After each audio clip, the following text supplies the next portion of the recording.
Welcome back. We're going to go ahead and cover another really useful function about Traktor. One of the great things about Traktor is that every single knob and every single button that you see on the entire interface is 100% MIDI assignable. And that's extremely important, especially since you don't want to be the type of person who's standing in front of your laptop moving things with your mouse button, looking like you're checking your email in the middle of a show. If you have a suitable controller that meets your needs, it does everything you want, you can go ahead and customize your entire layout as you want beforehand of the show. And you can actually save those individual MIDI things as what we call a TKS file. And the TKS file will actually be able to load up. So for instance, if you have multiple different MIDI controllers, you can make a TKS MIDI map out for, you know, your Allen & Heath Zone 3D mixer or your M-Audio trigger finger MIDI controller, so on, so on. Let me just briefly go over how you go ahead and assign some of these things. The way you would do that is go up to the top right-hand corner to the Preferences section. And in the Preferences section, you have a list here. Of course, on the browser on the side, you're going to want to go to the Hotkey and MIDI Setup section. And basically, we can go ahead and assign any button or any knob to both either a MIDI controller or a hotkey on your keyboard, which is the actual keyboard on your laptop. If I go to the hotkey setup, I can select this button that says Add, and when I go to Add, every single function is labeled under different groups.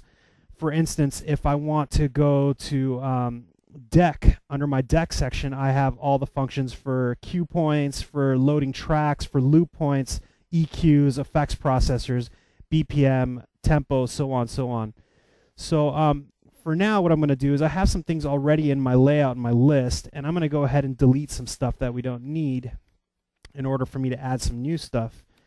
Right now, I'm going to go ahead and add some buttons for my effects processor. I can go under the Deck section, go under Effects, and under my Effects section, I have 4 effects knobs and 4 effect buttons. I'm going to go ahead and insert Effect Button 1, also insert Effects Button 2, 3, and 4, so on, so on. Now that I got those effects in there, it's a pretty easy thing. I can actually go ahead and select the effect button 1, and I can hit the Learn button down here at the bottom. With the Learn button, I can hit any key on my keyboard. It's going to actually automatically learn it. So right now I'm going to hit effect button to be letter Z. So I tap Z, and you can see in the Assign section it actually shows the letter Z show up. For button 2, I'm going to go ahead and assign that to X, which there seems to be red because there's already another function assigned to X, but I'm going to go ahead and delete that. And then for effect button 3, I'm going to make that C. So turn off that Learn and go back to hit the Apply button, hit OK, and go back to the interface. And now you can see that when I hit the buttons Z, X, and C, it actually triggers the buttons on my interface right here in the middle. Now you can notice that when I hit the button and let go of it, it turns back off again, and I can actually switch the attributes of each individual function. I can go back to Hotkey function and look in my list for effect button 1, 2, and 3. Now I'm going to go to effect button 1, and I'm going to switch the controller type from hold to toggle mode, meaning that I don't need to hold down the letter Z for the effects to stay on. When I switch it to toggle mode, I can hit Apply and OK, and then now I need to just tap it once and it stays on, so it doesn't do that. And that's really useful for different functions, because maybe you have a MIDI controller and you want to actually hold down the button while the loop is playing, and then when you let go of the button, then the loop will continue to play in its original position. Other things that we can do is maybe assign to, for instance, the knobs on the MIDI controller.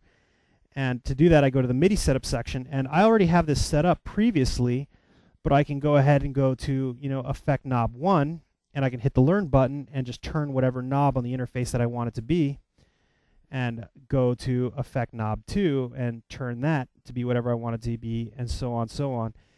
Now, for each individual function, I have many different attributes that I can assign to it. For instance, that Effect Knob 2, let's say I want that controller attribute to be focused on either deck A, B, C, or D. For instance, right now I want it to be only on deck A.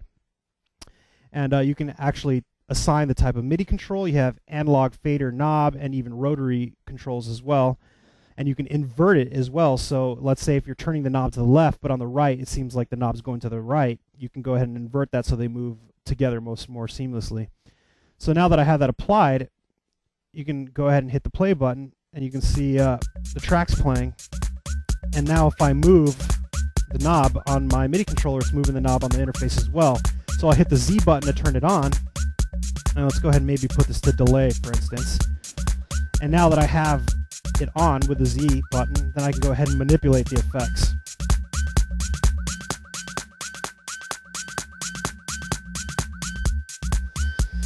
Now, for hotkeys and MIDI controls, like I said in the beginning, you can assign this to pretty much anything you want on the entire interface.